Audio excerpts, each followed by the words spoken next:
This is World Report. Thank you for joining us. I'm Natalie Allen. A U.S. Army community is in mourning and a nation is still in shock.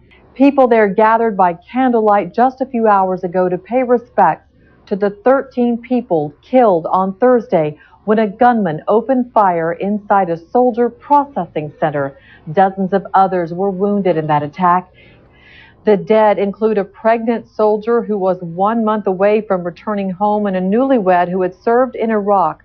Of the more than 30 people wounded, authorities say several are in serious condition and may not survive.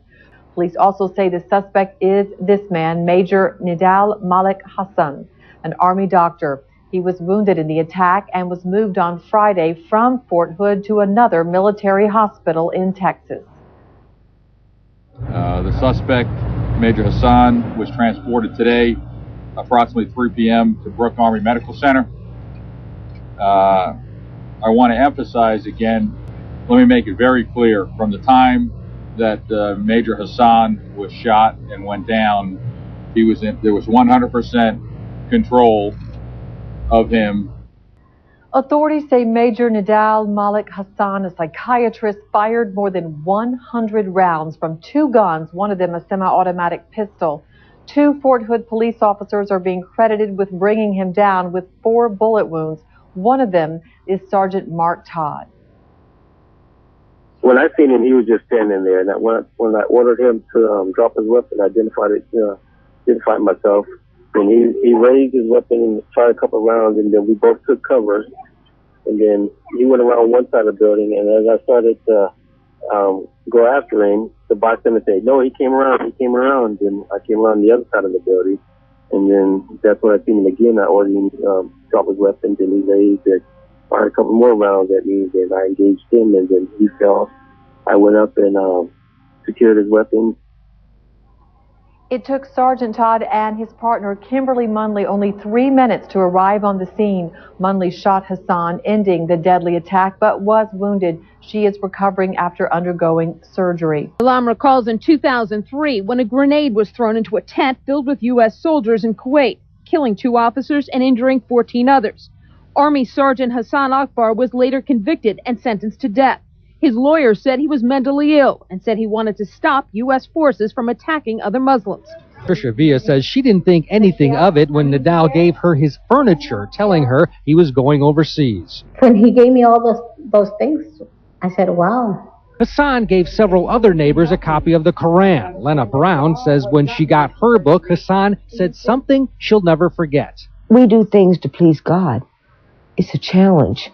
Also spent more than 4 hours interviewing this man.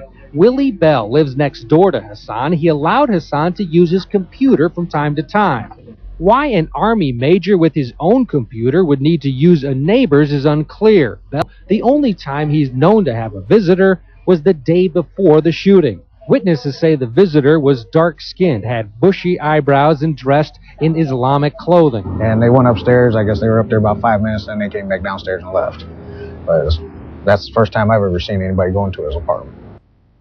I spoke to Nidal Hassan's cousin, who lives in Ramallah in the West Bank. Now, Nidal Hassan's brother also lives in Ramallah, but we are being told that he moved out of his house with his wife and his newborn child to an undisclosed location, not wanting to talk to anybody. His very calm in nature. He likes to do everything by himself. He doesn't like to consult anyone. For example, ask someone, what do you think I should do? He likes to do everything by himself. He was living by himself. When we heard the news that Nidal killed and did the shooting, he had already told his brother that he wants to leave the army because they bother him. They don't respect him. There was racism toward him because he's a Muslim, because he's an Arab, because he prays. They used to see him dress in traditional Muslim clothing, so he was a bit irritated because of this. Also, the fact that they wanted to send him to Iraq. He decided to leave the army for good and hire a lawyer because of this matter.